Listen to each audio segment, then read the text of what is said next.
Bonjour à tous. Aujourd'hui, j'ai l'intention de vous parler de l'importance de l'intention.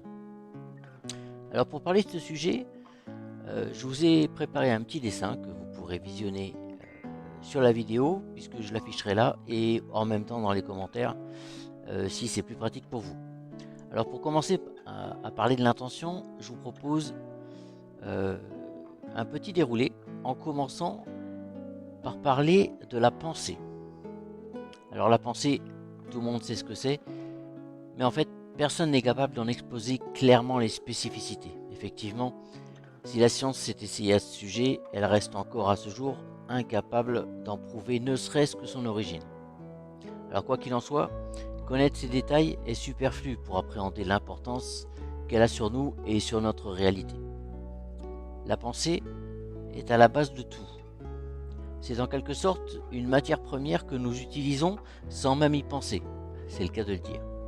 Dans la majorité des cas, nous la laissons envahir notre tête et nous acceptons de la laisser faire en mode automatique sans même y prêter attention.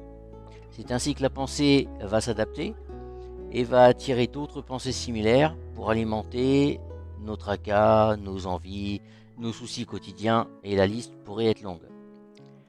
C'est pour cela que nous pensons à différents sujets qui en général ont tendance à se chevaucher sans cesse, en fait à sauter du coq à l'âne. Parfois, nous la joignons à d'autres pensées pour construire, par exemple, une réflexion, une analyse, un projet, quelque chose de beaucoup plus construit. Alors c'est là qu'on va commencer à parler d'intention, mais on va voir ça tout à l'heure. Alors de plus, nos pensées peuvent aussi générer ou être teintées d'émotions, et elles s'en trouvent alors renforcées. Les pensées vont donc être à l'origine de notre état d'esprit. Eh oui, notre état d'esprit est quand même très important, et donc on va y prêter un petit instant pour en parler. C'est à partir de notre état d'esprit que nous prenons en compte le monde qui nous entoure. C'est avec notre état d'esprit que nous interprétons les situations que nous vivons, et c'est à partir de cet état d'esprit que nous prenons nos décisions.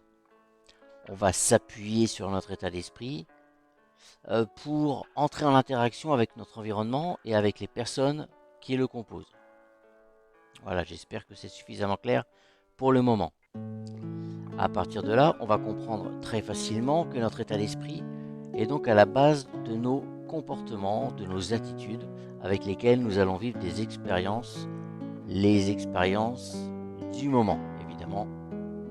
L'ensemble de ces expériences que nous vivons représentent les fondements de la réalité que nous percevons à chaque instant.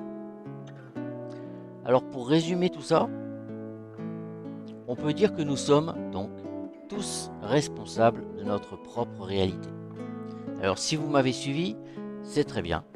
Dans ce cas, je vous propose de reprendre le titre du début. Le titre, c'était l'importance de l'intention.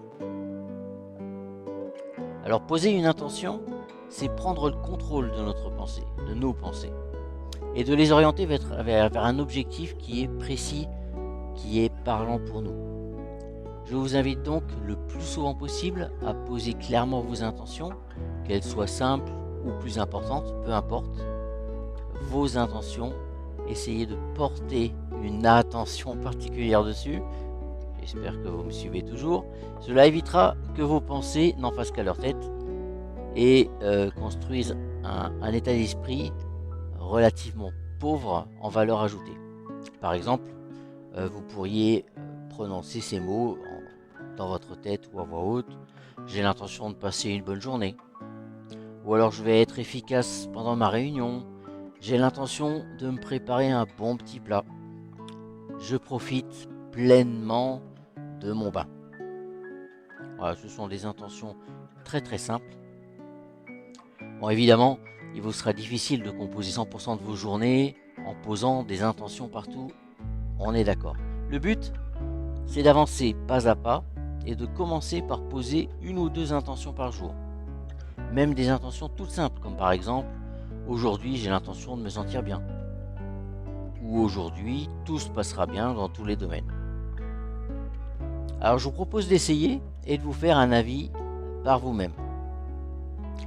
Vous verrez, petit à petit, vous prendrez l'habitude de poser des intentions, ça va orienter vos pensées de manière beaucoup plus précise et ça va éviter ou en tout cas amoindrir le flux des pensées parasites qui viendront se loger dans votre esprit.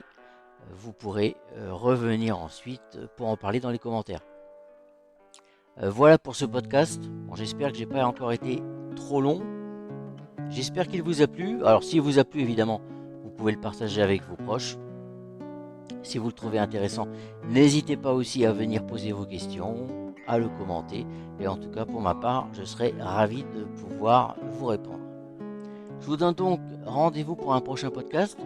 Et j'en profite bien sûr pour vous souhaiter une très belle journée. Au revoir.